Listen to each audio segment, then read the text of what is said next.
On 5th April 2007, my cousin Shivam had a serious crash.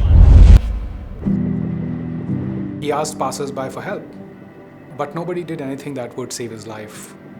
Nobody called the ambulance and nobody rushed him to the hospital in time. After waiting for help, he passed away on the scene.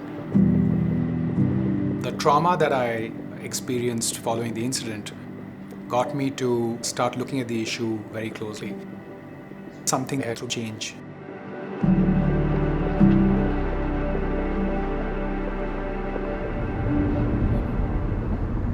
I took time the next several months to travel across the country. I met with lawyers, police officers, doctors, other victims' families to understand what really was happening in the country.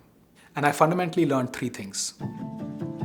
I learned that road crashes are a public health issue that kill 1.35 million people globally each year. In 2007, India had surpassed China to become world number one in road crash fatalities. Each year, about 150,000 people are killed. The second thing I discovered was that nearly 50% of those killed in road crashes in India died despite having treatable injuries. And the third thing I discovered was that the public inaction that we saw was not apathy. It was a very profound fear of being blamed for the incident itself. This issue has not been looked at from the lens of public health.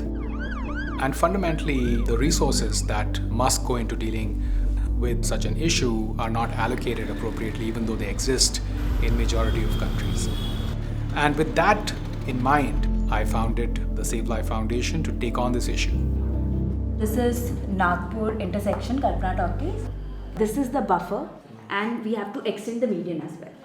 Our hope at Save Life Foundation is to build a model coming from the developing world that can fundamentally solve this problem in not just India, but also other low and middle income countries around the world. They made this new ramp. They made this new ramp to connect to an industrial area, which is where all the trucks are going. In 2013, we did a research on why bystanders are not really helping road crash victims. And what we found was that there was a tremendous fear of legal and procedural hassles. And while we studied that, we realized something needs to change.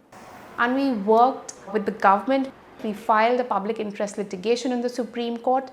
We were able to institutionalize the Good Samaritan law in India to ensure that Good Samaritans, the bystanders, are protected.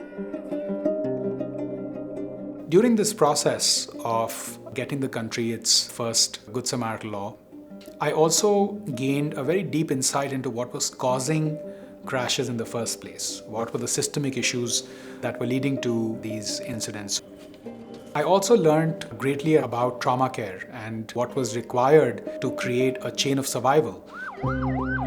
Because if you want to prevent this epidemic from taking place, we have to address road infrastructure issues, vehicular safety issues, driver behavior issues, and then fundamentally trauma care issues, which can then ensure that in the event an injury has been suffered, life can still be saved. Patient बेहोश है लेकिन pulse चल रही है, तब आप CPR नहीं दोगे। पेशेंट बेहोश है, पल्स भी नहीं है, तभी आप सीपीआर दोगे। Come over to the victim. चलो सर, ये फिगर आप यहाँ पर चलिए start कीजिए. Over the last many years, Save Life Foundation has been training both police personnel who serve as first responders to many of these incidents, as well as citizens in basic trauma life support skills.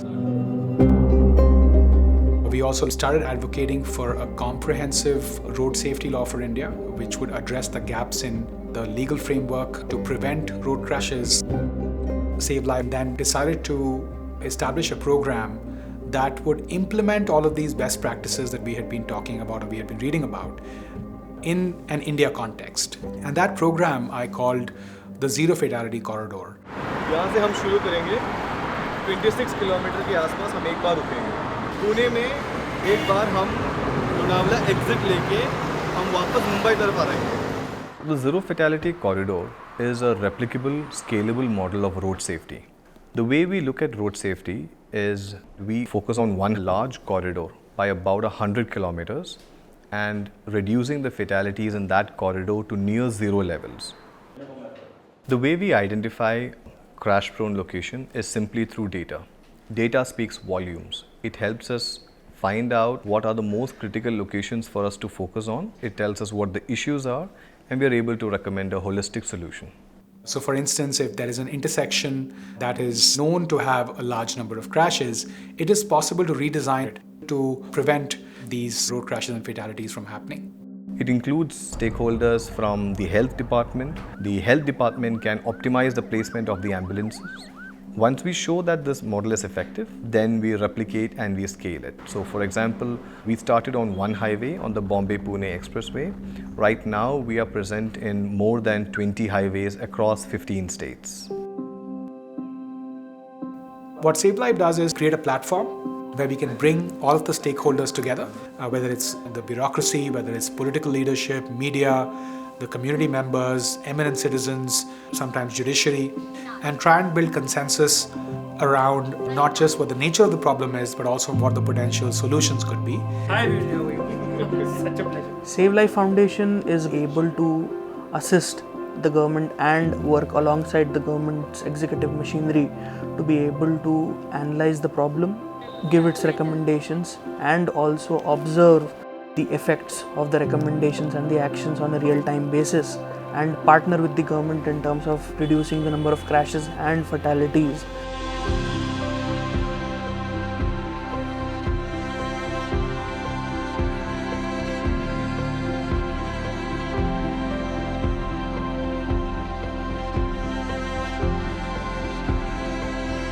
It's a very unique moment to elevate the status of this issue as a public health issue.